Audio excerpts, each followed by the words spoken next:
poco el argumento que están diciendo desde algunos bancos de inversión es que hay que estar absolutamente listos para todo. Ray Dalio confirma, como ves aquí, que el orden mundial ya se ha roto. Yo creo que el análisis de Dalio es un análisis parecido al que muchos hacían en los años 60 y 70 entre Estados Unidos y la Unión Soviética. Claro, si ahora aparece otro hegemón y no hay un reparto de áreas de influencia globales, lógicamente vas a tener un choque de imperios. Oye, ¿y esta estrategia de la administración Trump de querer devaluar el dólar? El problema aquí, incluso de coherencia estratégica, que pueden aparecer alternativas al dólar, no puedes estar en misa y replicando. Si a ti te empobrecen, obviamente los productores también salen perdiendo. Si se siguiera ese camino, se podría llegar a esa guerra de divisas, a esa guerra monetaria de yo devalúo, tú devalúas, y se frena y estaríamos ante otro contexto económico más preocupante. Pensando en una estructura de alguien que quiere invertir, ¿para ti qué activos tendrían sentido viendo esta década que se abre y esta relación de fuerza?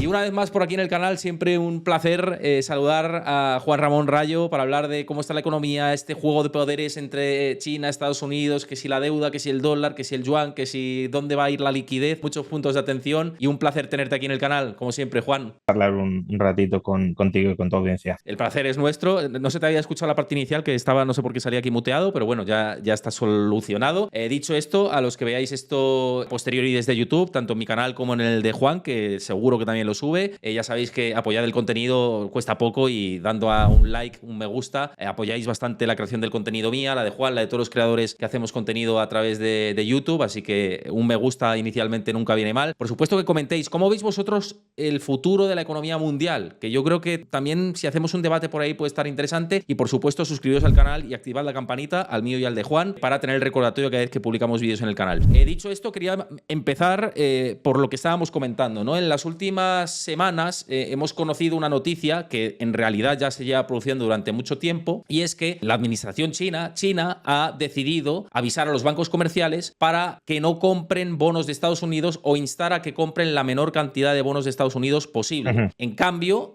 se llevan produciendo ya 15 meses consecutivos de acopio de oro por parte del Banco Central chino, ¿no? Y por parte de la administración china. ¿Qué te parece a ti esta estrategia? ¿Qué es lo que está pasando? Porque también vemos el interés de Estados Unidos en devaluar la moneda. Esta guerra entre los dos países en términos económicos, ¿cómo avanza para ti y hacia dónde se dirige? Bueno, a ver, es un choque de potencias, eso lo tenemos todos muy claro, y el tema es el grado de fricción que exista entre ellas, porque, a ver, ese choque ha estado siempre ahí, la competencia incluso puede ser sana, pero claro, cuando hay una competencia por convertirte en el hegemón, pues ya no se limita a las buenas prácticas o a seguir las reglas de juego, sino quizá a saltárselas, ¿no? A que unos se intenten imponer sobre otros, y ahí podríamos quizá inscribir toda la dinámica de guerra comercial, de bloqueos en ciertos tipos de exportaciones, como por ejemplo las exportaciones de chips a China, y también pues esta respuesta que llega desde China, que yo no interpretaría necesariamente en clave de intentar perjudicar a los Estados Unidos, sino más bien de autodefensa.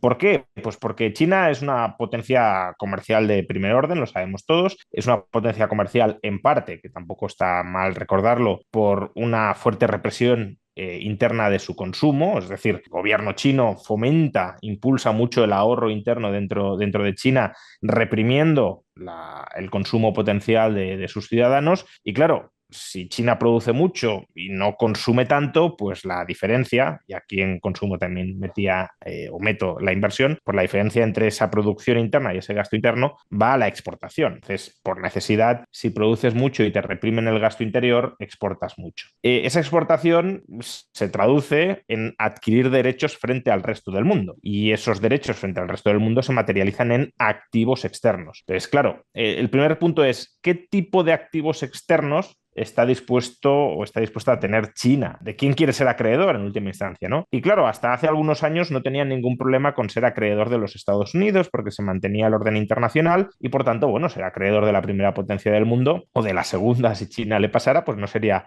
un problema. Al contrario, los activos estadounidenses, los pasivos estadounidenses, que son activos para el resto del mundo, son muy demandados. Se considera que el dólar y la deuda pagadera en dólares es el activo libre de riesgo global. Por tanto, tenía sentido que China acumulara reservas en dólares, incluyendo, claro, deuda pública pagadera en dólares. ¿Qué pasa? que a raíz de la guerra en Ucrania, cuando el dólar se ha instrumentalizado como arma económico-militar, Rusia también acumulaba dólares por sus exportaciones esencialmente de petróleo, y esos dólares que poseía Rusia pues le han sido expropiados o congelados de manera indefinida. Pues claro, China ve esto y dice, a mí me pueden hacer lo mismo en algún momento futuro, no respetan ya la moneda, que es un pasivo de los Estados Unidos, no respetan la moneda internacional, no tienen ninguna restricción a la hora de instrumentalizarla contra nosotros, contra los que no les bailamos geopolíticamente el agua al 100%. Por tanto, claro, si yo sigo exportando más de lo que importo y si sigo acumulando activos frente al resto del mundo, ¿en qué los acumulo esos activos? ¿No? Si no quiero tener tanta deuda pública estadounidense porque hay un componente de riesgo geopolítico en ella, ¿qué compro? Y pues bueno, tendrá que comprar porque además los gobiernos extranjeros también limitan qué tipo de activos pueda comprar, se limitan pues que el gobierno chino pueda ser dueño de empresas, por ejemplo, estadounidenses, pues claro, si te dejan comprar deuda pública pero no quieres y tampoco te dejan comprar activos inmobiliarios o otros activos financieros en otras partes del mundo, pues o compras deuda pública de otros gobiernos o empiezas a comprar oro en cantidades sustanciales, ¿no? Y en parte, solo en parte, esa es la dinámica que estamos viendo. Y digo solo en parte porque, a ver, aunque es verdad que si miramos las tenencias de deuda pública estadounidense por parte del Banco Central de China están cayendo, no sé si utilizar la expresión en picado, pero casi, es verdad que buena parte de esas tenencias de deuda pública están depositadas en bancos extranjeros. Y eso no sale en el balance del Banco Popular de China y, por tanto, el stock de deuda pública estadounidense en manos de China, su caída está exagerada. Es verdad que muy probablemente esté cayendo algo en términos netos, pero más allá de si cae un poco más o un poco menos, lo que está claro es que no está subiendo. Y si China está acumulando año tras año superávits exteriores, tendría que estar subiendo. Lo lógico es que estuviera subiendo y no lo hace. ¿Por qué? Porque, como decías, está empezando a sustituir parte de su demanda de deuda pública, el activo en el que materializa su superávit exterior, o uno de ellos, por otros, como por ejemplo el oro, perdón. Y sí sabemos que las tenencias chinas de oro están en aumento. Oye, ¿y esta estrategia de la administración Trump de querer devaluar el dólar, para ti afecta también en este tablero? ¿Afectaría a China en alguna medida, decirte contraataco teniendo un dólar más débil? No sé, en alguna forma. Bueno, ahí hay una esquizofrenia de partida en el gobierno de Donald Trump, que ya tuvimos ocasión de comentar antes incluso de que saliera electo, porque claro, por un lado, Estados Unidos, por cuestión de prestigio internacional, si lo queremos, quiere un dólar fuerte, ¿no? Quiere que el America First se traslade también en el ámbito monetario y todos reconozcan el poderío militar, cultural y económico de los Estados Unidos a través de un dólar fuerte. Decir que el gobierno de Make America Great Again quiere un dólar débil como que queda raro, ¿no? Pero también sabemos que J.D. Vance, el vicepresidente del gobierno, también Trump, pero de manera muy clara J.D. Vance, está muy preocupado, lo estaba ya como en su etapa como legislador, por lo que algunos llaman el privilegio exorbitante de los Estados Unidos, es decir, que todo el mundo demande activos denominados en dólar, lo cual en principio parece que beneficia a los Estados Unidos porque le permite acceder a una financiación global muy barata, con lo cual puede invertir más internamente o puede consumir más internamente de lo que consumiría, pero en la medida en que también esa demanda global, esa fuerte demanda global de activos estadounidenses eleva el valor de la moneda, aprecia el dólar frente a otras divisas, también hace que la competitividad externa de los Estados Unidos se resienta. Entonces, J.D. Vance, ya como antes de ser vicepresidente, ya estaba diciendo que, bueno, este privilegio exorbitante igual es una maldición exorbitante, ¿no? Igual es algo que en términos netos perjudica a los Estados Unidos porque erosiona su base productiva, con lo cual puede que fuera mejor o que resultara mejor que la demanda global de dólares no fuera tan alta para que el dólar se depreciara. El problema aquí, incluso de coherencia estratégica, que cuando aparecen o pueden aparecer alternativas al dólar, como lo que se rumoreaba, que yo nunca le di mucha relevancia, pero bueno, la moneda famosa de los BRICS, inmediatamente sale el gobierno de Donald Trump o el propio Donald Trump diciendo que a quienes usen esa moneda o alguna moneda de estos países les va a meter un arancel del 100%. Entonces, si justamente el que aparezcan alternativas al dólar para que el dólar no sea de manera predominante la moneda de reserva global, si eso es lo que te permitiría deslocalizar parte de la demanda global de tu divisa a otras divisas y por tanto que se depreciara, eso lo atacas, no puedes estar en MICE replicando. No puedes decir que quieres un dólar débil y al mismo tiempo que la gente en el conjunto del planeta siga demandando dólares, ¿no? En cualquier caso, sí parece que hay una búsqueda ahora mismo más consciente de debilitar el dólar y eso, claro, en parte choca con China, ¿no? ¿Por qué digo que choca con China? Pues porque los aranceles, que fue la primera etapa de esta guerra comercial iniciada o continuada, dirían algunos, me da igual, no voy a entrar ahora en eso, por los Estados Unidos en 2025, uno de los grandes perjudicados fue la economía china. También la economía estadounidense, que a veces esto se olvida, pero tenemos bastante evidencia de que esos aranceles los están pagando consumidores y sobre todo empresas estadounidenses. A efectos prácticos ha sido equivalente a una subida del impuesto sobre sociedades. Pero claro, si a ti te empobrecen, o sea, si tus consumidores se empobrecen, obviamente los productores también salen perdiendo. Yo no puedo comprarte tanto como te compraba antes, yo me empobrezco, pero tú que me vendías también, ¿no? Entonces, la economía china ha tenido que buscar otros destinos hacia los que canalizar sus exportaciones. En parte ha sido una estratagema para que sigan llegando a Estados Unidos. Yo exporto más a Camboya y Camboya aumenta sus exportaciones a los Estados Unidos de esos mismos productos chinos, pero en otra parte no. En otra parte ha sido una desviación pura de comercio de, bueno, pues yo ya no puedo vender a Estados Unidos, voy a colocar mis mercancías en otras partes del mundo, entre ellas, por cierto, la Unión Europea, y por eso ahora está habiendo tanto discurso en la Unión Europea de, bueno, a ver si también empezamos a limitar algo las exportaciones chinas, las importaciones desde la perspectiva europea, porque, pues,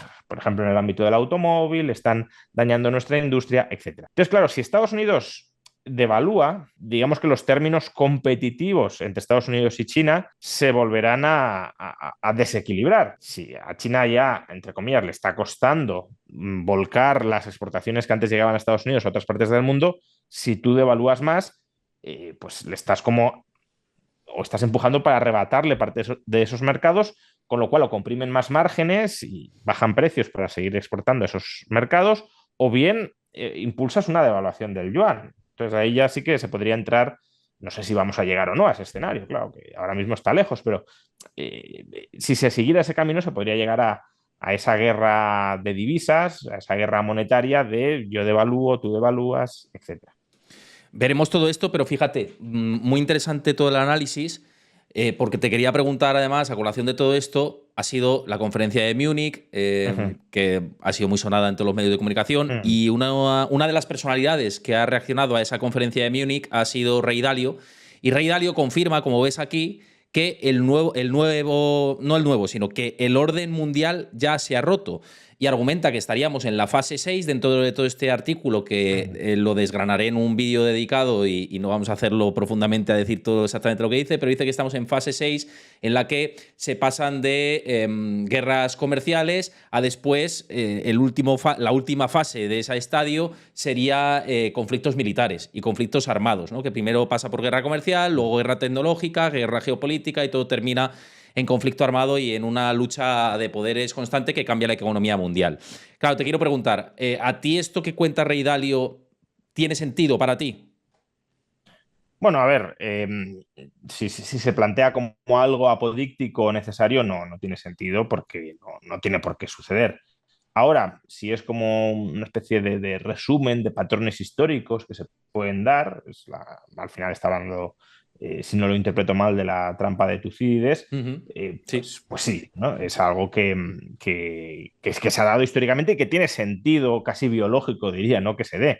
Si tú tienes un hegemón, en este caso Estados Unidos, ese hegemón monta pues su imperio no en un sentido, si lo queremos, muy intrusivo de tener extractores en todas las metrópolis y prácticamente esclavizando a sus poblaciones, sino pues bueno, algo así como el Imperio Romano, si lo quieres, donde tienes pues, las provincias que tienen un mayor o menor grado de independencia, que pagan sus tributos directa o indirectamente, pero que se les va dejando hacer mientras tú mantengas una cierta lealtad hacia el centro imperial. Ese centro imperial puede impulsar pues, infraestructuras, puede pacificar internamente pues el comercio dentro de los que forman parte del imperio, puede además también protegerte frente a amenazas externas. Bueno, la Pax Americana que algunos han comparado con la Pax Romana, ¿no?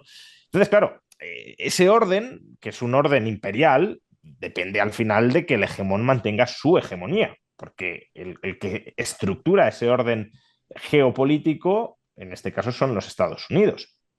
Y creo que de esto hay pocas dudas. Habrá distintas lecturas, más o menos matizadas, pero grosso modo eso es lo que hemos tenido como poco desde el final de la Segunda Guerra Mundial. Claro, si ahora aparece otro hegemón eh, y no hay, que podría ser otra alternativa, ¿no? Pero, y no hay un reparto de áreas de influencia globales, sino que en parte hay un conflicto por zonas de influencia, por qué partes del mundo se integran en qué orden imperial, pues lógicamente vas a tener un choque de imperios. Si además ese choque de imperios se da, y esto sería propiamente la trampa de Tucídides, ¿no? Se da en un momento en el que el imperio antiguo está en declive y la nueva potencia imperial está en ascenso, puede haber incluso una tentación por parte del nuevo poder imperial a fagocitar, a comerse o a acelerar el derrumbe del antiguo imperio. Claro, el imperio que está en declive, supuestamente en declive, que esto también a veces se exagera mucho la decadencia de los Estados Unidos como potencia económica militar. Yo creo que es más una decadencia si lo queremos en términos comparativos. Claro, si solo estaba él y ahora está China, pues sí, ahí ya no puedes decir que eres el único o la única potencia global. Ahora, si vemos cualquier métrica, no está cayendo en ningún orden o prácticamente en ningún orden, ¿no? O Total. sea, en términos relativos puede haber declive, en términos absolutos no lo hay. Entonces, claro, si la nueva potencia imperial emergente se quiere cargar a la establecida y la establecida se quiere defender, incluso evitar que el emergente siga emergiendo, pues ahí tienes conflictos, que es en lo que estamos ahora, ¿no? Estados Unidos que no quiere que China siga ganando poder, se siga enriqueciendo, que siga ampliando sus áreas de influencia. Probablemente sepan ya que eso es una tendencia inevitable, pero bueno, pues como una especie de marcar terreno y tratar de frenar todo lo posible ese ascenso. Algunos dicen, no sé hasta qué punto es así, que sobre todo tienen mucha urgencia en frenar que no sea China quien llegue a la inteligencia artificial general antes que los Estados Unidos, porque eso sí será pues algo así como las nuevas armas nucleares y por tanto el que llegue primero tendrá una ventaja prácticamente estructural frente al que llegue más tarde. Pero bueno, dejando esto de lado, que es otro debate, como mucho pues, puedes intentar contener y frenar. Y eso es lo que parece que hace Estados Unidos con todo el ámbito, pues el arsenal de guerras comerciales y demás. Y China, pues en parte reacciona, aunque de momento no de una manera extremadamente agresiva. Es más, bueno, pues mantener su modus vivendi con alguna reacción si le intentan de alguna manera humillar. Ahora, ¿puede esto degenerar en un conflicto caliente? Pues bueno, por poder, claro, hay focos que todos tenemos en la cabeza, como Taiwán, pero que no tendría por qué ser ese, ¿no? Ahora, ¿es inevitable que degenere en una guerra caliente? No, yo creo que el análisis de Dalio es un análisis parecido al que muchos hacían en los años 60 y 70 entre Estados Unidos y la Unión Soviética. Recordemos que Paul Samuelson, economista egregio, pronosticó en su libro de texto, en su manual de economía, que, que la Unión Soviética sorpasaría a los Estados Unidos, ¿no? Y no fue así. Eh, Más bien lo que vimos fue el derrumbe de la Unión Soviética. Pero más allá de si vimos el derrumbe o no, uno ahí podría haber dicho, bueno, trampa de Tucídides, un imperio que está en declive, uno que está en ascenso, habrá guerra caliente, directa entre ambos bloques. No llegó. Por tanto, no es inevitable. Ahora, obviamente son tensiones ahí latentes que se pueden terminar manifestando, no digo que no. Y de cara a un inversor que piense en ese largo plazo, en ver qué es lo que puede pasar o sabiendo esta relación de fuerzas, cómo se va a desarrollar, luego vamos a ir a también otro punto importante para cerrar la charla contigo, que es la liquidez global y que está digamos, en la escena de todo el mundo que invierte, porque es quien está dando soporte al mercado. Pero pensando en una estructura de alguien que quiere invertir, ¿para ti qué activos tendrían sentido viendo esta década que se abre y esta relación de fuerzas? Uf, es que claro, depende tantísimo de las proyecciones que tengamos de futuro que es muy complicado, ¿no? Porque ahora claramente hay una industria muy prometedora, todos tenemos perfectamente en la cabeza, que es todo lo relacionado con la IA, pero que precisamente porque todos lo tenemos en la cabeza, ya está cotizando a múltiplos muy altos. Algunos dirán que bajos en relación con el potencial que tiene, es verdad, pero justamente por eso hay que ser también un poco prudentes de si no se realiza ese potencial, pues los múltiplos hoy serían muy, muy exagerados. Pero luego es que, claro, también te puedes encontrar con activos reales que puedan tener pleno sentido y no solo lo que todos podamos pensar, de inmuebles en centros urbanos, ¿no? A lo mejor incluso tierra como tal, puede llegar a ser un activo valioso según en qué escenarios. Y luego, bueno, claro, pues títulos de deuda para inversores más conservadores, más adversos al riesgo, que quieran un flujo de ingresos más estable, pues bueno, frente a esa incertidumbre geopolítica, pueden tener sentido si no llega a haber pues un enfrentamiento abierto entre potencias, que ahí, claro, los mercados de deuda también se tensionan de una manera considerable. Entonces, bueno, depende un poco de la planificación personal que quiera hacer cada uno y las proyecciones de futuro que tenga, pues tendrá más sentido que invierta en ciertos activos de ciertos sectores o que busque protección en otros activos menos expuestos a volatilidades. Mira, una de las hipótesis que has dicho, que es el tema de tierras, minería, ¿no? Que es otra de las luchas estratégicas que están teniendo estas dos Claro. potencias.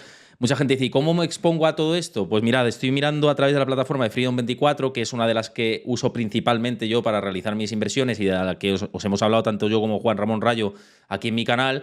Y una de las alternativas es, por ejemplo, este ETF de Wisdom Tree de metales estratégicos y tierras raras. Por ejemplo, lo tenéis aquí en Europa en Usage y es una alternativa. Oye, si queréis tener exposición a tierras raras, esta es una de las posibilidades, entre otros muchos ETFs que cuenta esta plataforma, que es una de las que utilizo yo personalmente y que además ahora tenéis la promoción, la Welcome Promo, con la que podéis invertir. Así que tenéis el link en la descripción del vídeo, en el comentario fijado, y aquí en directo os lo pasan por el chat para que os beneficiéis de esta posibilidad y también, pues eso, esa promoción que tenéis ahora para nuevos clientes, que yo creo es muy interesante y que podéis tener en cuenta. Tanto en mi canal como en el de Juan Rayo tenéis ahí los links para que os podáis beneficiar de toda esta posibilidad.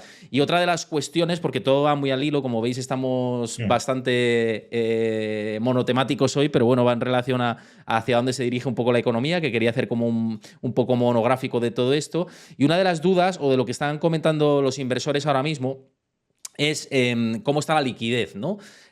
China necesita expandir liquidez, además China está pasando por un periodo más deflacionario, Estados Unidos está viviendo un periodo más inflacionario dentro del ciclo económico y lo que estamos viendo en la liquidez de los dos países es lo siguiente, ¿no? Vemos China que ahora mismo ha tenido que reducir un poquito de liquidez en los últimos meses del 2025, Estados Unidos lo ha expandido, pero ahora parece que se está revirtiendo, ¿no? Que Estados Unidos drena un poco de liquidez, el TGA del Tesoro de Estados Unidos, que luego si queréis vemos este gráfico, se está llenando, con lo cual ahora mismo Estados Unidos tiene la liquidez más parada, más en seco, y China parece que va a incentivar de nuevo la liquidez y que esto va a favorecer quizá en el primer tramo del año a mercados emergentes y desfavorecer a mercado norteamericano sobre el papel, ¿no? Pero ¿cómo crees que van a ser estos juegos de liquidez? Que esto es interesante dentro de la teoría monetaria, ¿no? Y además con una Fed que va a estar renovada, ¿no? A partir del próximo mes de marzo a mayo, ¿no? Que va a haber el cambio a Kevin Warsh como presidente de la Fed. O sea, entiendo que cuando hablas aquí de liquidez en ese gráfico es flujo de crédito, ¿no? Exacto, sí, sí, sí, sí. Claro, lo digo porque es un poco, el término liquidez es muy polisémico, ¿no? Sí. Sí, claro, a ver, China, como has dicho, está pasando por un periodo deflacionista, de hecho, uno de los mayores de su historia económica reciente. Y claro, los periodos deflacionistas suelen ir de la mano con una caída del crédito. De hecho, es esa contracción del crédito en China muy vinculado a sus problemas inmobiliarios, lo que provoca justamente que los precios se enfríen o incluso caigan. En España, a poco que tengamos memoria, lo recordaremos bien, con el colapso de la burbuja inmobiliaria, la contracción del crédito privado posterior y todo el periodo de estancamiento, ya no solo económico, sino de ingresos nominales, ¿no? Hubo algún año, 2014, con deflación incluso. En Estados Unidos sucede lo opuesto, ha habido pues, un recalentamiento del crédito importante, sobre todo de la deuda pública, pero también de la deuda privada muy vinculada con todo el desarrollo de la IA. Y bueno, la cuestión es, un poco lo que planteas, es quizá China recupere ese impulso crediticio y Estados Unidos se frene. Yo diría que está por ver. Mm. sea, Con las midterms, además, ¿no? Que también igual les interesa darle a la máquina otra vez, ¿no? sí, pero yo creo que ahí hay que distinguir entre que el crédito aumente por impulso público, que eso, claro, siempre es la política keynesiana típica de toda la vida, que eso puede suceder tanto en China como en Estados Unidos, y en Estados Unidos, en efecto, ante las midterms, pues tendría algo de sentido, de que el crédito privado en China se recupere, el ciclo de endeudamiento privado se recupere, que pues, no digo que no pueda pasar, pero aún no está pasando, y que en Estados Unidos se enfríe. Claro, un ciclo inversor tan fuerte como el que tienes ahora en Estados Unidos, muy sectorializado, pero muy fuerte en materia de IA y todo lo que rodea a la IA, pues bueno, si se frena estaríamos ante otro contexto económico más preocupante, ¿no?